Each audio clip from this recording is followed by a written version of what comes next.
Assalamualaikum warahmatullahi wabarakatuh. Saudara-saudara sekalian, ada seorang ibu yang berkeluh kesah, sedih, luar biasa rasa kecewanya karena ia telah digugat oleh anaknya sendiri, diperkarakan oleh anaknya sendiri dengan tuduhan penggelapan warisan.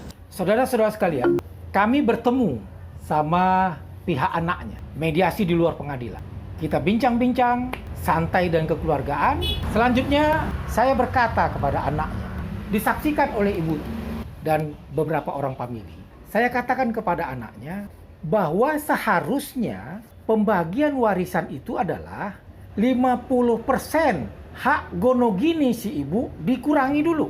Baru yang 50%, sisanya hak gonogini jatahnya si almarhum bapak itu yang menjadi warisan.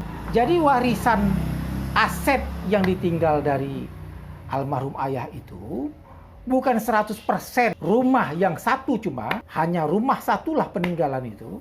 Bukan 100% itu diwariskan, bukan. Caranya adalah rumah itu dianggap 100%, kemudian cara membaginya adalah 50% dari harga aset itu adalah milik si ibu, bahagiannya dari harta gonogini. Yang 50% yang harusnya milik si bapak, itulah yang jadi warisan si bapak. Itulah yang jadi warisan yang harus dibagi itu. Jadi katakanlah kalau disebut itu adalah 100%, maka 50%-nya sudah si ibu, tinggal 50% lah yang dibagi menjadi warisan dari almarhum si bapak.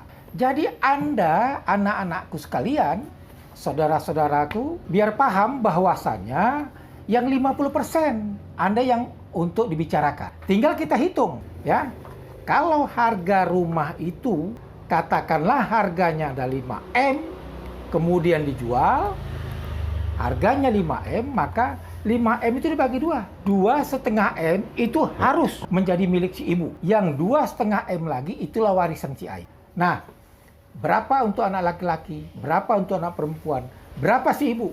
Karena kita beragama Islam, ada ketentuannya.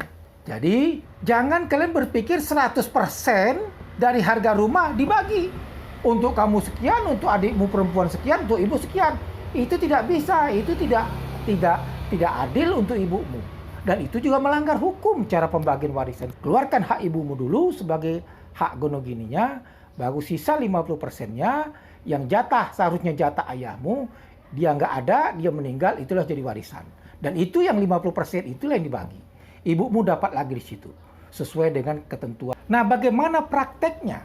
Kenyataannya bagaimana? Kenyataannya dari jual rumah itu, si ibu telah pertama membeli rumah 3. 1 atas namamu anak laki-laki, 1 atas namamu anak perempuan, 1 atas nama ibu. Kamu tipe 45, anak perempuan juga tipe 45, sedangkan si ibu dia mengalah, dia tipe yang kecil 36. Ada sisanya. Ini dia nggak hitung bagian dia nih. Sisanya itu dia belikan kamu 1 mobil Brio, kamu juga anak perempuan mobil Brio. Dia tidak ada beli mobil.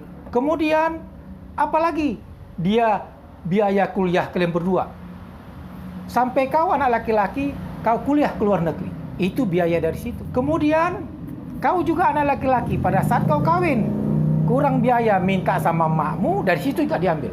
Jadi supaya kalian tahu semua, ibu kalian itu tidak memberlakukan ketentuan sebagaimana layaknya bagi warisan.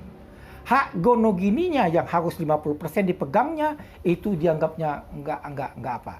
Tidak dipraktekkan. Kenapa? Dia mengutamakan anak-anaknya bahagia. Dia nggak mikirkan dirinya. Jadi kalau kalian melakukan ini sama ibumu, ini adalah kesalahan besar. Dan itu ciri-ciri kamu durhaka sama ibu. Betapa tidak? Kamu dibesarkannya, kemudian disekolahkannya sampai ke luar negeri. Belakangan kamu kawin juga dibantu sama dia. Dibelikan mobil, dibelikan rumah. Kemudian sekarang kamu menuntut. Kamu berapa tahun bekerja, 5 tahun kerja, kamu sepeser pun tidak pernah memberikan kepada ibumu. Tidak pernah membagi kau kepada ibumu. Sekarang kalau malah kau menuntut dia lagi. Sungguh luar biasa. Ketahuilah Ananda, penjahat sekalipun sangat hormat sama ibunya. Timbul pertanyaan, kau penjahat tidak?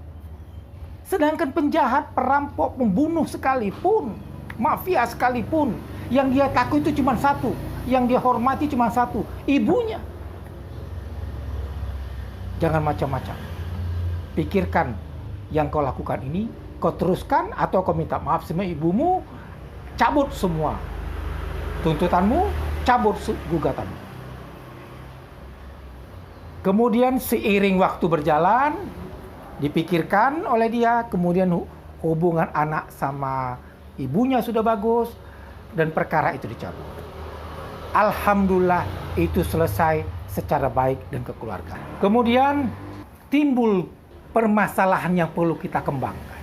Kalau tadi si anak yang memberlakukan itu kepada ibunya, kalau kita kembangkan lagi, apakah ada pula orang tua dia ditinggal mati oleh suaminya, kemudian harta warisan ada, kemudian dia mau kawin, apakah si perempuan tadi, si ibu tadi mau kawin, atau si duda tadi mau kawin?